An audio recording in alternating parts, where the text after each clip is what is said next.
first time I've ever hiked and camped by myself, and I have to say, I'm loving it. I began the 10-mile trek to the falls at 7 a.m. just as the sun was peeking over the canyon.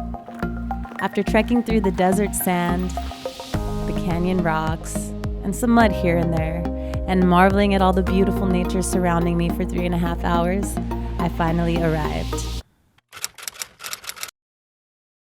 We made it, guys! And I found the perfect campsite. Look at this. And there's even a little bench right here, right on the stream. I got a couple trees back here. I'm gonna put my hammock on, and I got some room for my tent. It's gonna be a good time, guys. The campground spans about a mile and sits between Havasu and Mooney Falls. Sites are first come, first serve, and are scattered on both sides of the river. When you need to fill up on fresh water, there's a mountain spring situated towards the front of the campground. There are 4 toilet facilities throughout the grounds, and they were surprisingly very clean with plenty of toilet paper. There's hand sanitizer, but no sinks and no showers, and there are no campfires allowed. Ta-da! After resting my legs for a bit and exploring the grounds, I set up my home base.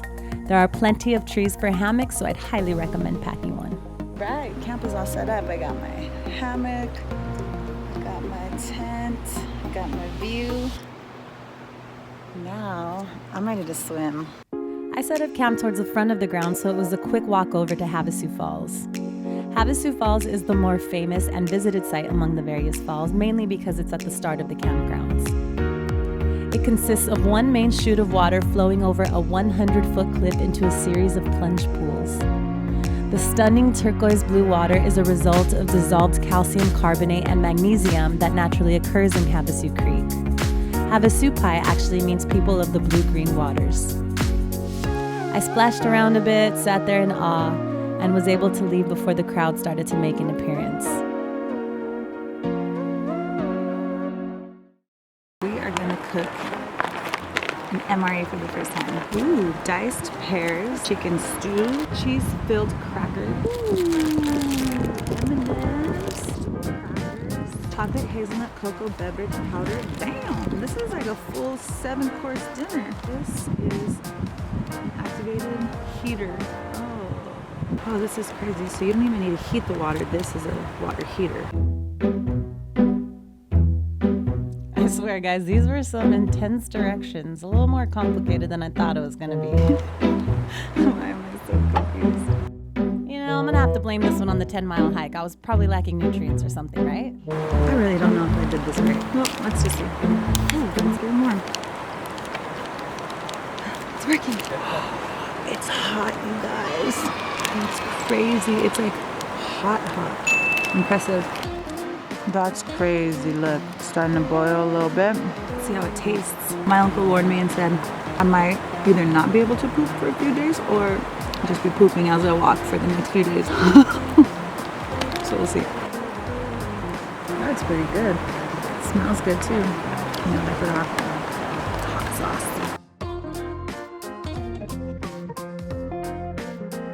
That is not bad.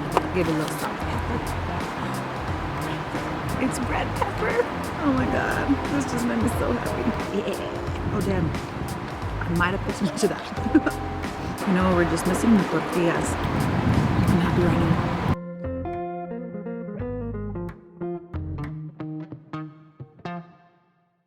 Is it terrible that I'm thinking of calling it a night at 5:30 p.m.?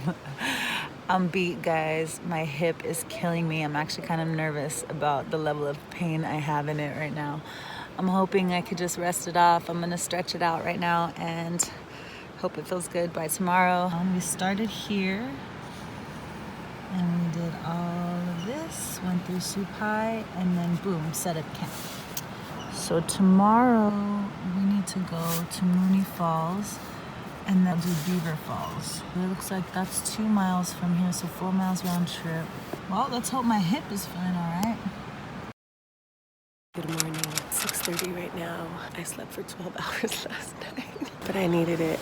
My body needed it. I slept really good. Once I wiped the sleepies out of my eyes, I freshened up for the day and had a nice warm cup of coffee with some instant oatmeal for breakfast. Did you sleep in here last night with me, buddy? You're trying to get out of the rain? I feel you. Well, thanks for not biting me.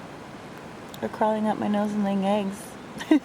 After a quick 5-minute walk across the grounds, you'll arrive. Say hello to Mooney Falls. Mooney Falls is definitely a sight for sore eyes. It's the tallest of the Havasupai Reservation waterfalls. It actually towers higher than Niagara Falls at some 190 feet. I completely fell in love with this thing.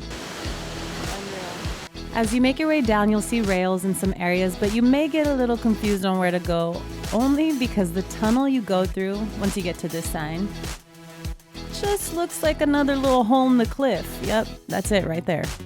Be prepared for an interesting descent, to say the least. Okay. Pause.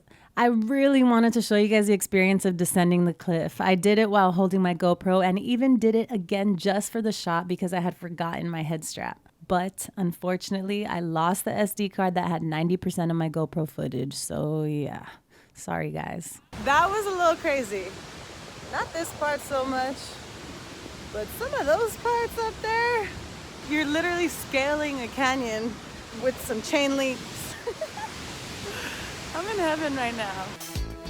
Every single angle of this waterfall is impeccable, so take your time here. I definitely did.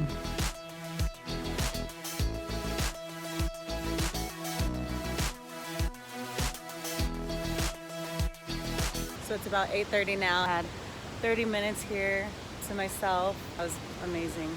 Currently making our way over to Beaver Falls from Mooney Falls. There's a couple different ways you can go. You can take the higher ground or you can take the stream. As you continue on to Beaver Falls, be prepared for lots of river crossings. If you're not a fan of getting wet, I'd recommend quick dry clothing and water shoes. It doesn't bother me, so I was sloshing around in my sweats and hiking shoes. You're in for a treat on this walk. The landscapes are beautiful. You'll see a lot of built-in steps and ladders, but always be wary and careful because they may just be waiting to unhinge on you at any moment. After the tons of narrow ledges and rocky terrain, you'll arrive at Beaver Falls and have the most epic bird's-eye view. These falls are much different from Havasu and Mooney Falls. They cascade over a series of limestone terraces and are completely mesmerizing. I think we should head down and swim, yeah? Let's go.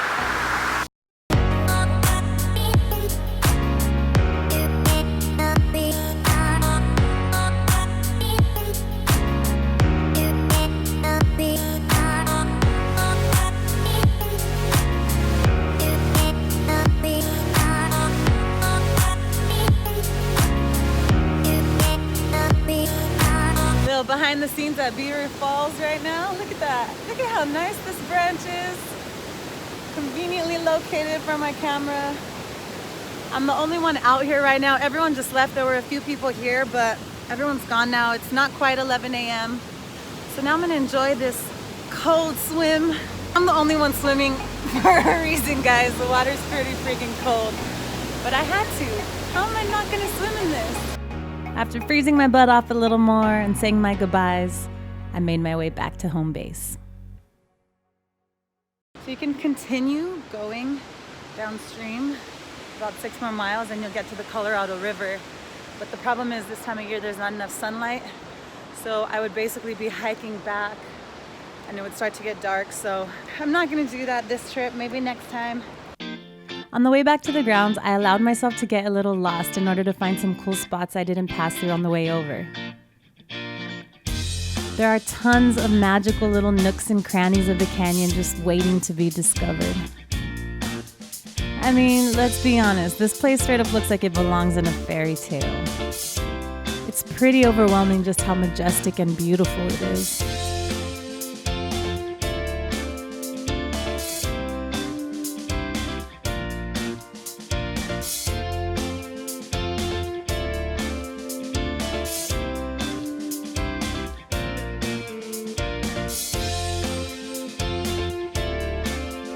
Spent a little more time at my favorite falls of the 3 that I visited, Mooney Falls, and said my goodbyes.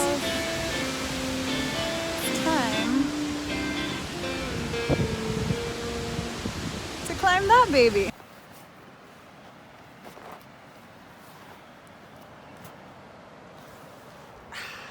All right, so I just got back to camp. It's about 2:30, so that was a full 7-hour day of hiking to Mooney Falls and Beaver Falls. Stopped off, swam along the way. Definitely took my time, but also kind of just hustled through the hike. I'm starving now, so I'm gonna make some coffee first because I'm tired, and then make some food. Loved these tuna packs, by the way. Definitely recommend. Okay, lemon pepper.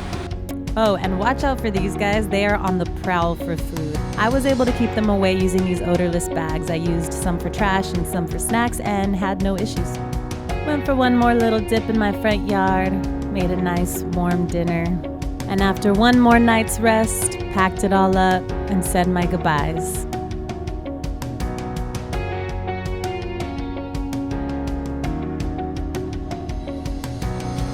The 10-mile trek back was difficult to say the least, but the gratitude this experience filled me with far outweighed the struggle of the hike. What an incredible marvel of the natural world I'll forever have ingrained in